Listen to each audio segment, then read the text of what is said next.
ജാർഖണ്ഡ് വോട്ടെടുപ്പിനിടെ പ്രചരിച്ച മുസ്ലിം വിരുദ്ധ വീഡിയോയ്ക്കെതിരെ വ്യാപക പ്രതിഷേധം. മുസ്ലിങ്ങളെ നുഴഞ്ഞുകയറ്റക്കാരായി ചിത്രീകരിക്കുന്ന പരസ്യ വീഡിയോയാണ് വിവാദമായത്. രൂക്ഷ വിമർശനവുമായി മുഖ്യമന്ത്രി ഹേമന്ത് സോറനും ജെഎംഎമ്മും കോൺഗ്രസും രംഗത്തെത്തി.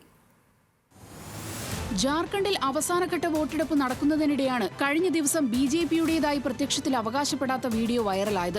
സമൂഹമാധ്യമങ്ങളിലടക്കം വീഡിയോ പ്രചരിച്ചതോടെ ശക്തമായ വിമർശനവും ഉയർന്നു. ഒരു കൂട്ടം മുസ്ലിങ്ങൾ ജെഎംഎം പ്രതിനിധീകരിക്കുന്ന വീട്ടിലേക്ക് കയറുകയും അവിടെ കൈയടക്കുകയും വീടാകെ വൃത്തിഹീനമാക്കുകയും ചെയ്യുന്നതാണ് വീഡിയോയിൽ ചിത്രീകരിച്ചിരിക്കുന്നത്. ജെഎംഎം അധികാരത്തിൽ വന്നാൽ മുസ്ലിങ്ങൾ സംസ്ഥാനം കൈയടക്കുമെന്നും നുഴഞ്ഞുകയറ്റക്കാരാണ് മുസ്ലിങ്ങളെന്നും പറയുന്നതാണ് ആശയം. മുഖ്യമന്ത്രി ഹേമന്ത് സോറനും ജെഎംഎമ്മും കോൺഗ്രസും അടക്കം ഈ പരസ്യത്തിനെതിരെ രംഗത്തെത്തി. പരസ്യത്തെ തൃണമൂൽ നേതാവും മുൻ രാജ്യസഭാംഗവുമായ ജവഹർ സർക്കാർ ഭീകരമെന്നാണ് വിശേഷിപ്പിച്ചത്.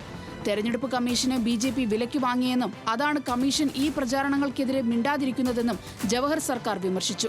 ജയറാം രമേശ് അടക്കമുള്ള നേതാക്കളും വീഡിയോയ്ക്കെതിരെ രംഗത്ത് വന്നു. എന്നാൽ വീഡിയോ വിവാദത്തോട് ബിജെപി നേതാക്കൾ പ്രതികരിച്ചിട്ടില്ല. 500 കോടി രൂപ ബിജെപി വിദ്വേഷ പ്രചരണങ്ങൾക്ക് മാത്രം ഇറക്കിയെന്ന് സോറൻ ഒരു ദേശീയ മാധ്യമത്തിന് നൽകിയ അഭിമുഖത്തിൽ നേരത്തെ ആരോപിച്ചിരുന്നു. 95,000 വാട്സ്ആപ്പ് ഗ്രൂപ്പുകളിലൂടെ ബിജെപി വിദ്വേഷം പ്രചരിപ്പിച്ചുവെന്നും സോറൻ വിമർശിച്ചു.